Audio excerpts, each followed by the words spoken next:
જમીનની વાત કરીએ તો જીરુને સારી નીતાળવાળી, રેતાળ, ગોરાળું, મધ્યમ કાળી અને પૂરતા પ્રમાણમાં સેન્દ્રિય તત્વ ધરાવતી જમીન વધારે માફક આવતી હોય છે। જમીન તૈયાર કરતા સમયે જમીનને દાંતી અને ઊંડી ખેડ કરવી અને જમીનને ભરભરી કરવી અને એક સારી રીતે આપણે સમતલ થાય, જે પાણી ના ભરાય તો તે રીતે આપણે સમતલ પહેલાં કરી લેવાની હોય છે।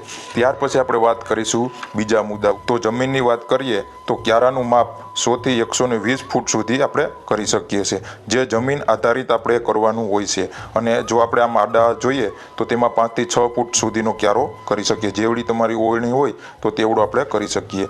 બિયારણની જો વાત કરીએ તો બિયારણ દરની વાતમાં આપણે 1 વીઘાની અંદર આપણે જે 16 ગુઠ્ઠાનો વીઘો આવતો હોય તો તેમની અંદર આપણે 2 થી 2.5 કિલો સુધી આપણે વાવેતર કરી શકાય છે, જે તમારી જમીન ઉપર હોય છે। કારણ કે ઘણી જમીનમાં આપણે વધારે બિયારણ પણ આપવું પડતું હોય છે, ઘણી જમીનમાં આપણે 2 કિલો આપીએ તો પણ એક સારું ઉગાવો જોવા મળતો હોય છે, તો તે જમીનના આધારિત આપણે વાવેતર કરી શકીએ।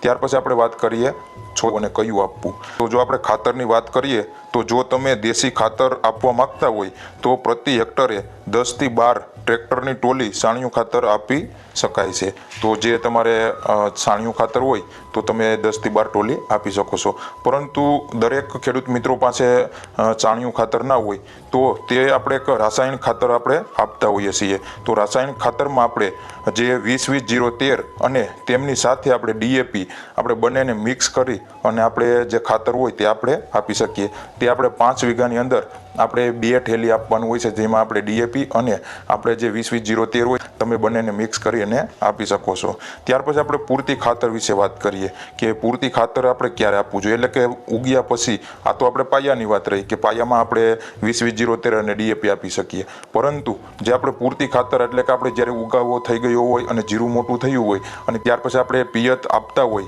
જ્યારે આપણે પહેલું પિયત આપતા હોય ઉગ્યા પછીનું, તો તેમાં આપણે એક મોટો મુદ્દો એ હોય છે કે ખેડૂતોને કે પિયત આપણે કઈ રીતના આપવું જોઈએ।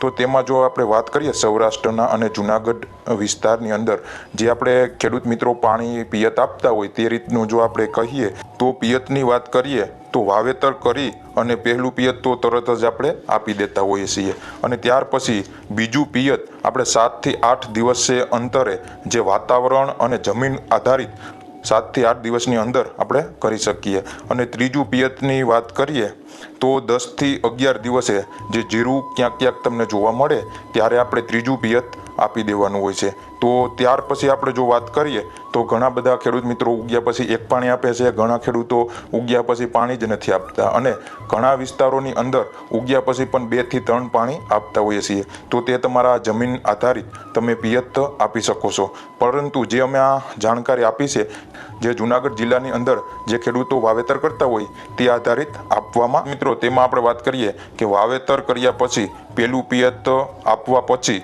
એટલે કે પહેલું પિયત આપણે જ્યારે કોરવણમાં આપી દીધું હોય ત્યાર પછી આપણે 7 થી 8 દિવસની આજુબાજુ જમીન જ્યારે સુકાઈ જાય ત્યારે આપણે બળદથી રાપલવું જોઈએ, અને ત્યાર પછી આપણે તરત જ પાણી આપવાનું હોય છે। તો એક સારો ઉગાવો જોવા મળતો હોય અને ઝડપી ઉગાવો જોવા મળતો હોય છે। તો એક ખાસ કરીને જો આ રીતના તમે રાપલશો તો એક ઉગાવો સારો થશે, અને જીરુની અંદર જો મેં તમને કહ્યું તેવી જ રીતના તમે પાણીનું પિયત આપશો તો પણ એક સારો ઉગાવો જોવા મળશે, અથવા તો તમે રાપલશો તો પણ એક સારો ઉગાવો જોવા મળશે।